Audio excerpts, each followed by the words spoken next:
Hello नमस्कार दोस्तों, माई classes में आपका स्वागत है। हमने गांधी जी के बारे में पढ़ रहे थे और उसमें हमने दो पार्ट बना लिए थे ना। और उसके बाद में हम आगे आज बात करेंगे असहयोग आंदोलन की। हमने जो उनके शुरुआती चरण के जो आंदोलन थे, जो चंपारण किसान आंदोलन था, जो अहमदाबाद मिल मजदूर आंदोलन था, इसके अलावा उनका जो खेड़ा वाला आंदोलन था, रोलेट एक्ट की हमने बात करी। अब जलियांवाला बाग हत्याकांड की हमने बात करी। इसके बाद में हमने मॉन्टेग्यू चेम्सफोर्ड सुधार वाली बात कर ली थी। इसके बाद में आज का अपना टॉपिक है असहयोग आंदोलन। ठीक है, तो इसके बारे में हम बात करते हैं। सबसे पहले बात करते हैं इसकी शुरुआत कब हुई थी। तो इसके बारे में मैं ना कुछ पॉइंट्स बताऊंगा आपको वो पॉइंट याद रखने। ठीक है, तो इसकी शुरुआत होती है जी 1 अगस्त 1920 को। 1 अगस्त 1920 को क्या होती है, इसकी शुरुआत होती है ना। 1 अगस्त 1920 को गांधी जी क्या करते हैं, उनको जो भी उपाधियां मिली होती हैं, जैसे उनको कौन कौन सी उपाधियां मिली होती है, एक तो केसर ए हिंद, इसके अलावा जोर बोवर जुल्लू, एक बोर पदक होता है और एक उनको जुल्लू पदक मिला हुआ होता है। तो उन उपाधियों का वो क्या करते हैं, त्याग करते हैं और इस आंदोलन की वो शुरुआत करते हैं। और इसी दिन जो बाल गंगाधर तिलक है, उनकी मृत्यु हो जाती है, उनका निधन हो जाता है। इसके बाद में क्या होता है कि सितंबर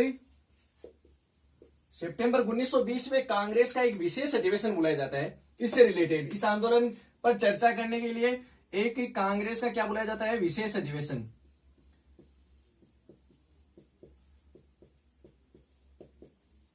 कांग्रेस का विशेष अधिवेशन बुलाया जाता है। चलो यहां पर आपके लिए क्वेश्चन है कि कांग्रेस ने कुल कितने विशेष अधिवेशन बुलाए थे और उनके कुल अधिवेशन कितने थे। ये क्वेश्चन आपके लिए है। ठीक है, कमेंट बॉक्स में आप बताइएगा जरूर।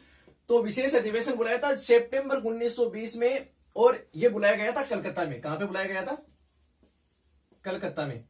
इसकी अध्यक्षता किसने करी थी, इसकी अध्यक्षता करी थी लाला लाजपत राय जी ने। किन्होंने करी थी, लाला लाजपत राय जी ने। ठीक है, इन्होंने इसकी अध्यक्षता करी थी और लाला लाजपत राय जी ने इसकी अध्यक्षता करी थी। ठीक है, इसी प्रकार दिसंबर 1920 में देखो, इसमें लाला लाजपत राय जी ने जो अध्यक्षता करी थी, यहां पर इन्होंने गांधी जी को एक तरह से शक्ति प्रदान करी थी कि आप आंदोलन को आगे बढ़ाइए, हम आपके साथ हैं। फिर इसी प्रकार से दिसंबर 1920 में कांग्रेस का अधिवेशन बुलाया जाता है। देखो, विशेष अधिवेशन विशेष परिस्थिति में आते हैं ना। इसके अलावा कांग्रेस का अधिवेशन बुलाया जाता है दिसंबर 1920 को और यह अधिवेशन है कांग्रेस का नागपुर अधिवेशन। ठीक है, कांग्रेस का कौन सा अधिवेशन है ये, कांग्रेस का नागपुर अधिवेशन।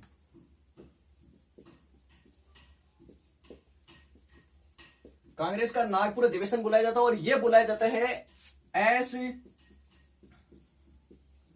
विजया राघवाचार्य जी की अध्यक्षता में, एस विजय राघवाचार्य जी की अध्यक्षता में। और इस आंदोलन में यह सुनिश्चित किया गया कि हमें स्वराज्य जो प्राप्ति का जो लक्ष्य रखा था इन्होंने, वो अहिंसक साधनों से प्राप्त करना है। अर्थात अहिंसक साधनों से ही हमें स्वराज्य प्राप्ति का लक्ष्य इन्होंने रखा था। इसके अलावा यहां पर इन्होंने एक चीज और कही थी, इस आंदोलन में जो इन्होंने डिस्कस की थी, वो थी कि विधान परिषद का बहिष्कार करना है। इसके अलावा जो अवैतनिक नौकरियां हैं, उनसे हमें क्या करना है, त्याग पत्र देना है। ठीक है, जो असहयोग आंदोलन जो होता है, इस प्रस्ताव के लेखक, असहयोग आंदोलन प्रस्ताव के लेखक महात्मा गांधी हैं। इसके लेखक तो कौन है, महात्मा गांधी हैं। ठीक है, लेकिन इसको प्रस्तुत कौन करते हैं, इसको प्रस्तुत करने वाले हैं CR दास। ये बात आप ध्यान रखना, इसको प्रस्तुत करने वाले हैं CR दास। इस आंदोलन के दौरान कुछ कार्यक्रम किए जाते हैं। इस आंदोलन के दौरान क्या किए जाते हैं, कुछ कार्यक्रम किए जाते हैं। उसमें देखो कुछ तो प्रमुख है, जैसे स्कूल, कॉलेज और जो अदालतें थी, इनका क्या किया गया, बहिष्कार किया गया। इनका क्या किया गया, बहिष्कार किया गया। इसके अलावा सरकारी उपाधियां लौटाई गई, सरकारी उपाधियां लौटाई गई। ठीक है, इसके अलावा विदेशी वस्तुओं का बहिष्कार किया गया और विदेशी जो वस्त्र थे उनकी होली जलाई गई। विदेशी वस्तुओं का बहिष्कार।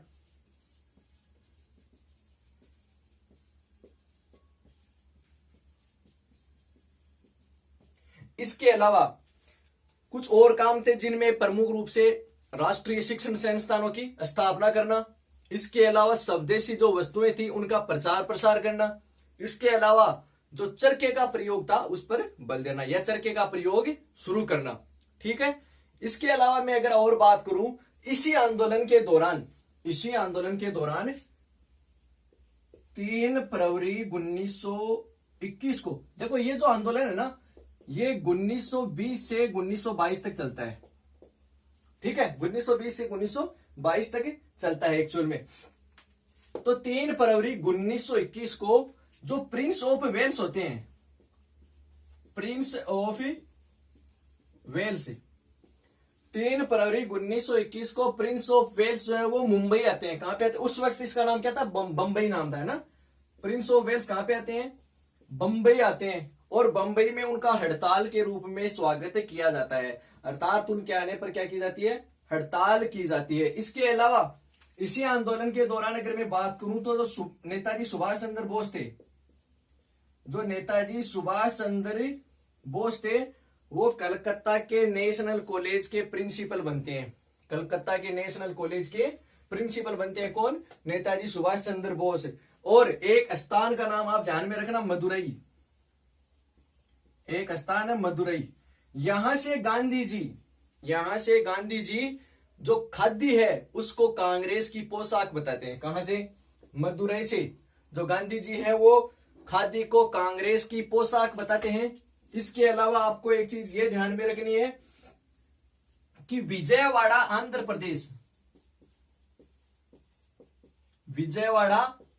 प्रदेश जो है, यहां से तिलक स्वराज फंड में 1 करोड़ रुपए जुटाने का लक्ष्य रखा जाता है।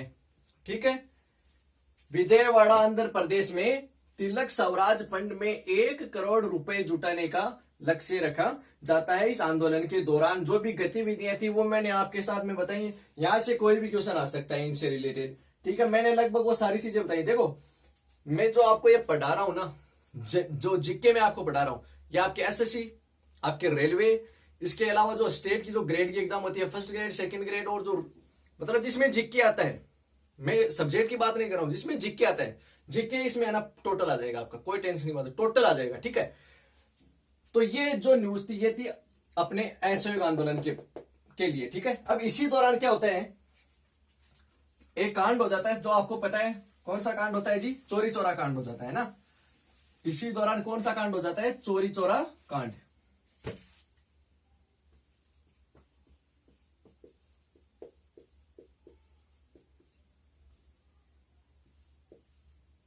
और ये चोरी चोरा कांड कब होता है जी? ये होता है 5 फरवरी 1921 को।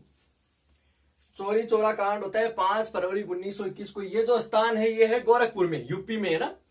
एक्चुअल में होता क्या है, जैसे मैंने आपको बताया था कि कांग्रेस का जो अधिवेशन, नागपुर अधिवेशन होता है, उसमें यह सुनिश्चित किया जाता है कि हमें जो स्वराज्य लक्ष्य प्राप्ति करनी है वो अहिंसक साधनों से करनी है ना। लेकिन इस दिन क्या होता है कि जो कुछ आंदोलनकारी होते हैं वो यहां पर एक पुलिस स्टेशन होता है और उसमें 20 से 22 पुलिस कर्मियों को जिंदा जला देते हैं। ठीक है, 20 से 22 पुलिस कर्मियों को जिंदा जला देते हैं, जो एक हिंसक घटना होती है।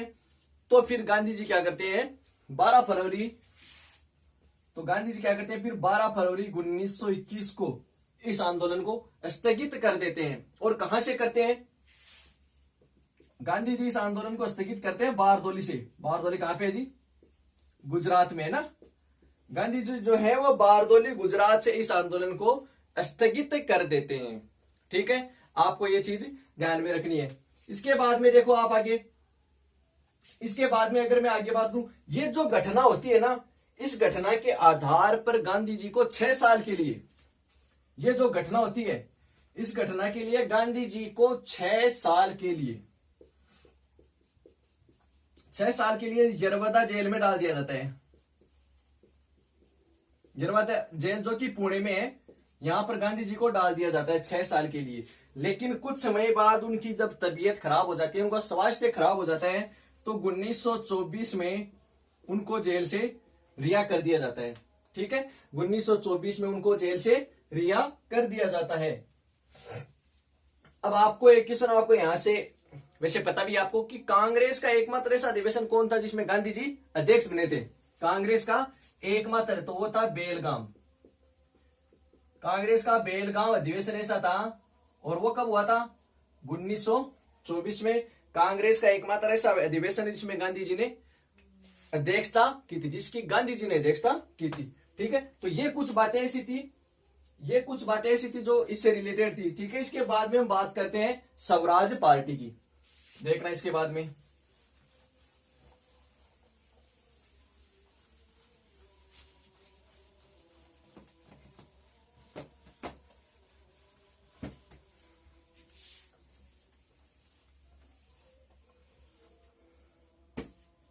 इसके बाद में हम बात कर रहे हैं स्वराज्य पार्टी की। अब इसको आपको स्वराज्य बोलो या फिर स्वराज बोलो, एक ही बात है। ठीक है, 1923 स्वराज पार्टी की स्थापना होती है 1 जनवरी 1923 को। कब होती है जी? 1 जनवरी 1923 को स्वराज पार्टी की स्थापना होती है। कौन करता है? देखिए, इस पार्टी के जो संस्थापक होते हैं, इस पार्टी के संस्थापक तो होते हैं कौन? CR दास। इस पार्टी के संस्थापक होते हैं CR दास। और इस पार्टी के महासचिव कौन होते हैं? महासचिव होते हैं मोतीलाल नेहरू। इस पार्टी के महासचिव होते हैं मोतीलाल नेहरू। ठीक है, एक्चुअल में इस पार्टी को बनाने का जो उद्देश्य था ना, वो ये था कि जो प्रांतीय निकाय के जो चुनाव है, प्रांतीय निकाय के जो चुनाव है उनमें भाग लेना, इसके अलावा सरकारी जो कार्य है उनमें बाधा उत्पन्न करना। तो ये आप उद्देश्य को ध्यान से देखना। इसके उद्देश्य क्या था इसका? प्रांतीय निकाय के चुनाव में भाग लेना,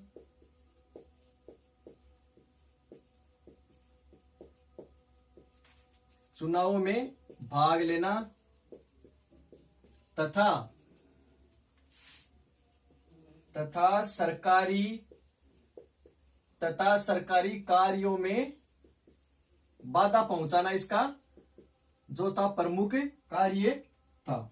ठीक है, सरकारी कार्यों में बाधा पहुंचाने इसका जो था प्रमुख कार्य था। अब यहाँ पे एक अपने पास में एक नाम आया CR दास। तो एक कांग्रेस का एक ऐसा अधिवेशन भी हुआ है जिसमें CR दास ने अध्यक्षता की है, और वो कौन सा है? CR दास ने जो अध्यक्षता की है वो है कांग्रेस का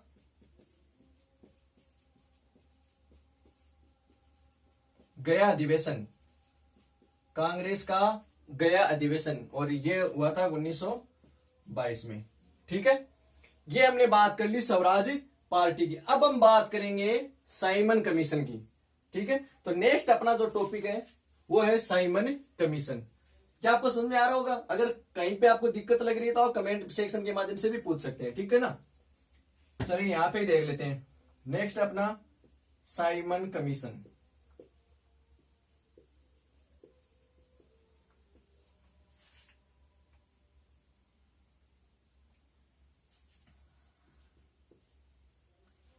साइमन कमीशन की जो डेट आती है वो है 1927 से 28।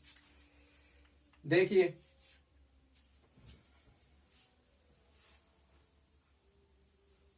साइमन कमीशन एक्चुअल में क्या था? हमने जब 1919 का मॉन्टेग्यू चेम्सफोर्ड सुधार अधिनियम पढ़ा था, तो वहां पे हमने लास्ट में एक बात की थी कि संक्रमणकालीन उपाय रखा था उसका, कि ये जो है देवेचा जो ये बनाया था उन्होंने अधिनियम, ये किस प्रकार से काम कर रहा है, उसकी जांच के लिए 10 वर्ष बाद में कोई एक आयोग का गठन होगा। और वो जो आयोग है वो एक्चुअल में ये होता है साइमन कमीशन, है ना? तो 1927 में ये लगभग इसका ब्रिटिश सरकार जो है, ब्रिटिश की जो अनुदार दल की सरकार है, अनुदार दल की जो सरकार है वो एक कमीशन बनाती है, एक कमीशन का गठन करती है 1927 में। और ये एक 7 सदस्यीय कमीशन होता है ना, एक रॉयल कमीशन होता है 7 सदस्यीय। ये एक 7 सदस्यीय रॉयल कमीशन होता है, जो इसके जितने भी मेंबर होते हैं इसमें, वो सारे के सारे क्या होते हैं? अंग्रेज होते हैं। एक भी इसमें भारतीय नहीं होता। इसका एक नाम और है श्वेत आयोग। सारे के सारे अंग्रेज होने के कारण इसको क्या बोलते हैं? श्वेत आयोग भी बोलते हैं। ठीक है, इस चीज का आप ध्यान में रखना। तो इसमें सारे सदस्य अंग्रेज होने के कारण भारतीय जो इसका विरोध करते हैं। अब ये जो है ना, ये 3 फरवरी 1928 को आता है, 3 फरवरी 1928 को आता है, ठीक है। और ये जब आता है तो हड़ताल के रूप में इसका स्वागत होता है और गो बैक साइमन के नारे लगाए जाते हैं। कौन से नारे लगाए जाते हैं? गो बैक साइमन के नारे लगाए जाते हैं। ये बंबई आता है, ये भी है ना, तो गो बैक साइमन के नारे लगाए जाते हैं, ठीक है। इस चीज का आप ध्यान में रखना। अब ये जो घटना होती है ना साइमन कमीशन वाली, और इसका जो विरोध होता है, इस विरोध के कारण इसका विरोध होता है पंजाब में। कहां होता है जी? पंजाब में साइमन कमीशन का काफी विरोध होता है, एक भी सदस्य भारतीय नहीं होने के कारण। तो पंजाब में इसका विरोध होने के कारण लाहौर में क्या होता है कि लाहौर के जो पुलिस अधीक्षक हैं, जिसका नाम है सैंडर्स, क्या नाम है? सैंडर्स, अंग्रेज अधिकारी है। लाहौर के पुलिस अधीक्षक होते हैं वहां के सैंडर्स। वो क्या करते हैं, आपको पता होगा, लाला लाजपत राय के ऊपर लाठियां बरसाते हैं। अपने जो उनके सिपाही होते हैं वो लाला लाजपत राय जी पर लाठियां बरसाते हैं। तो इससे जो ये घटना होती है, इसमें लाला लाजपत राय जी की मृत्यु भी हो जाती है, ये भी आपको पता है। और मृत्यु कब होती है? 17 नवंबर 1928 को। ये मैंने आपको पिछले वीडियो में भी बताया था, 17 नवंबर 1928 को इनकी मृत्यु हो जाती है। तो लाला लाजपत राय जो है वो मरने से पहले क्या बोल के जाते हैं कि मेरे पर बरसाएगी, उनका कोटेशन होता है कि मेरे पर बरसाई गई लाठियों का एक एक वार ब्रिटिश सरकार के ताबूत में एक एक कील सिद्ध होगा। ये उनका कोटेशन होता है मरने से पहले, ठीक है। तो ये अपना साइमन कमीशन है। इसके बाद में अगर मैं बात करूं, नेहरू रिपोर्ट की बात करते हैं। चलो नेक्स्ट, इसके बाद में अपन बात करते हैं नेहरू रिपोर्ट की। देखिए एक्चुअली में जो ये मैं पढ़ा रहा हूं ना, ये एसएससी 10+2 मतलब एसएससी की कोई भी एग्जाम हो, यहां पर तो इजीली क्वेश्चन मिल जाएगा आपको, इनमें से कोई दिक्कत नहीं है। यहां से आपको मैं बोल रहा हूं कि ग्रेड वाली एग्जाम में क्वेश्चन मिल जाएगा। तो एसएससी ये तो छोटी हो जाएंगी फिर, तो यहाँ पे थोड़ा क्या बड़ा लेवल आता है ना ग्रेड वाली में, तो आपको इजीली क्वेश्चन मिल जाएगा, कोई दिक्कत नहीं है ना। फिर बात करते हैं नेहरू रिपोर्ट की। देखिए एक्चुअली में नेहरू रिपोर्ट की जरूरत क्यों पड़ती है। मुस्लिम लीग और कांग्रेस ये साइमन कमीशन का क्या करते हैं? विरोध करते हैं, ठीक है। मुस्लिम लीग और कांग्रेस जो है ये साइमन कमीशन का विरोध करते हैं, लेकिन मोहम्मद शरीफ नाम का एक बंदा होता है और उसका मुस्लिम लीग का एक अलग संगठन होता है, उसका मुस्लिम लीग का एक अलग संगठन होता है। इसके अलावा एक होती है यूनियनिस्ट पार्टी और एक और होती है जुडिशियस पार्टी, है ना, सॉरी जस्टिस पार्टी। एक जस्टिस पार्टी और एक यूनियनिस्ट पार्टी, और मोहम्मद शरीफ के जो संगठन वाली जो नेतृत्व वाली पार्टी है वो है मुस्लिम लीग। तो ये जो है ना, ये क्या करते हैं? इसका समर्थन करते हैं। किसका? साइमन कमीशन का। ये इसका क्या करते हैं? समर्थन करते हैं। लेकिन कांग्रेस और मुस्लिम लीग क्या करते हैं? इसका विरोध करते हैं। तो उस टाइम पे जो राज्य सचिव होते हैं, उस टाइम पे जो राज्य सचिव होते हैं बर्किन हेड, उस टाइम पे जो राज्य सचिव होते हैं बर्किन हेड, ये कांग्रेस को बोलते हैं कि आप एक ऐसा प्रस्ताव या मसौदा तैयार करो जो ना केवल कांग्रेस को स्वीकार हो, बल्कि साथ साथ में किनको स्वीकार हो? मुस्लिम लीग को भी वो क्या होना चाहिए? स्वीकार होना चाहिए। तो इस पर ये जो एक है ना नेहरू रिपोर्ट, एक समिति बनाई जाती है 11 सदस्यीय। राज्य सचिव बर्किन हेड के बोलने के बाद में एक 11 सदस्यीय समिति बनाई जाती है। किसकी अध्यक्षता में? मोतीलाल नेहरू की अध्यक्षता में। मोतीलाल नेहरू की अध्यक्षता में एक समिति बनाई जाती है, ठीक है। इनकी अध्यक्षता में एक समिति बनाई जाती है और ये कुछ पॉइंट्स रखते हैं, जैसे संविधान। आपको मैं ये भी बता दूं कि इसको हम भारत का प्रथम संविधान भी बोलते हैं ना, जो नेहरू रिपोर्ट है इसको भारत का प्रथम संविधान भी बोला जाता है। तो इसमें कुछ ऐसे पॉइंट्स सुनिश्चित किए जाते हैं जिसमें औपनिवेशिक राज्य का दर्जा, इसके अलावा संघात्मक शासन व्यवस्था, देखो मैं बोल रहा हूं उसको ध्यान से सुनना, औपनिवेशिक राज्य का दर्जा, संघात्मक शासन व्यवस्था, इसके अलावा 19 मूल अधिकार, इसके अलावा 19 मूल अधिकार, इस प्रकार से करके एक व्यवस्था बनाई जाती है इस नेहरू रिपोर्ट में। लेकिन लेकिन जो मुस्लिम लीग है, जो मुस्लिम लीग है वो इसके विरोध में, किसके, नेहरू रिपोर्ट के विरोध में एक 14 सूत्रीय मांग रखते हैं। एक 14 सूत्रीय मांग पत्र जो है वो प्रस्तुत कर देते हैं, इसलिए ये विफल हो जाता है ना। 14 सूत्रीय मांग प्रस्तुत कर देते हैं, ठीक है। इसके बाद में देखना आप,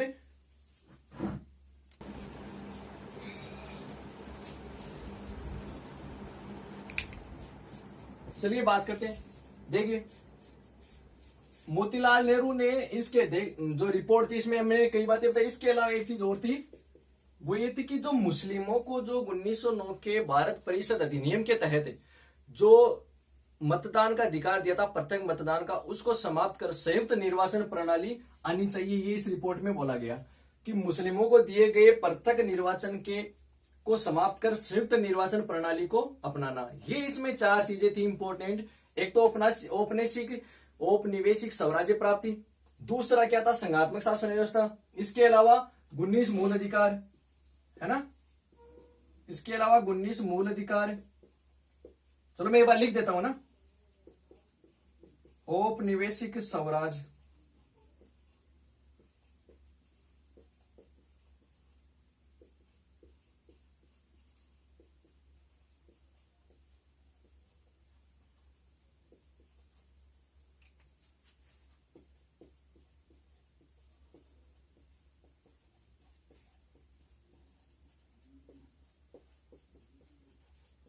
ये प्रमुख 4 पॉइंट थे इसके, है ना, नेहरू रिपोर्ट के। लेकिन मोहम्मद अली जिन्ना जो है वो इसके विरोध में क्या करते हैं, एक 14 सूत्रीय मांग पत्र प्रस्तुत कर देते हैं। इसलिए ये विफल रहता है, क्योंकि जो बर्किन हेड है वो यही बोलते हैं कि जो कांग्रेस और मुस्लिम लीग जो दोनों है इसको स्वीकार करने चाहिए, ठीक है। मैंने आपको एक चीज बताई थी थोड़ी देर पहले कि जो प्रिंस ऑफ वेल्स हैं वो एक्चुअली में 3 फरवरी को नहीं आते हैं, वहां पे मैंने गलत बता दिया आपको। वो मैंने आपको बताया 3 फरवरी 1921, है ना, वो 3 फरवरी नहीं है, आपको वो करना है 17 नवंबर। वो 3 फरवरी नहीं, वो है 17 नवंबर, क्योंकि 3 फरवरी 1928 को तो साइमन कमीशन आता है मुंबई, है ना, ये भारत आते हैं प्रिंस ऑफ वेल्स से 17 नवंबर 1921 को, और उनका हड़ताल के रूप में स्वागत किया जाता है। चलो वापस आते हैं इस पर। तो नेहरू रिपोर्ट समझ में आ गई। इसके बाद में बात करते हैं लाहौर अधिवेशन की।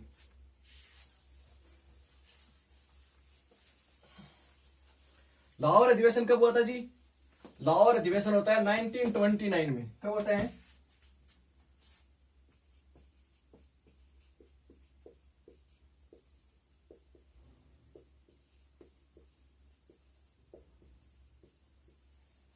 लाहौर अधिवेशन होता है 1929 में, और इसकी अध्यक्षता करते हैं पंडित जवाहरलाल नेहरू।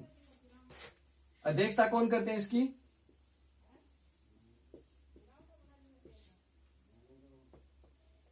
पंडित जवाहरलाल नेहरू इसकी अध्यक्षता करते हैं।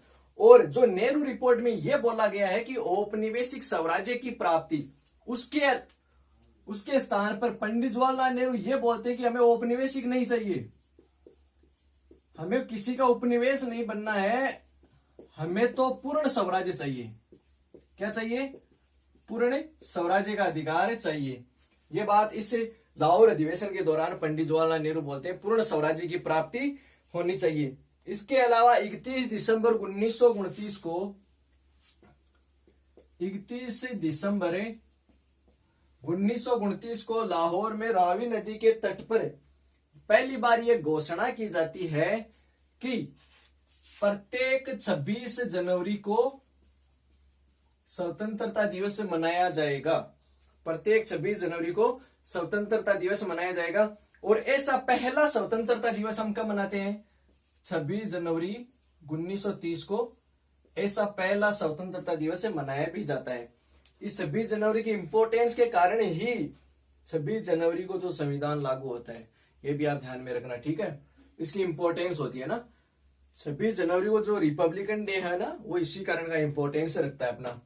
तो ये चीज को भी आप ध्यान में रखना, ठीक है। इसके बारे में दांडी यात्रा है, इसके बाद में क्या है, दांडी यात्रा, हम उसको पढ़ेंगे। लेकिन आज के अपना जो इसमें है, आज का अपना जो सेशन, इसमें हम इतना ही पढ़ेंगे। होपफुली आपको समझ में आएगा। अगर आपको कहीं पे कोई भी दिक्कत हो तो आप कमेंट के माध्यम से बता सकते हैं। और होपफुली आप घरों में आराम से बैठे हैं और सभी सुरक्षित हैं, घर पे रहे, सुरक्षित रहे। और बहुत बहुत धन्यवाद आपका। और अगर आप पेज पे नए हैं तो लाइक शेयर और सब्सक्राइब जरूर करें। Thank you.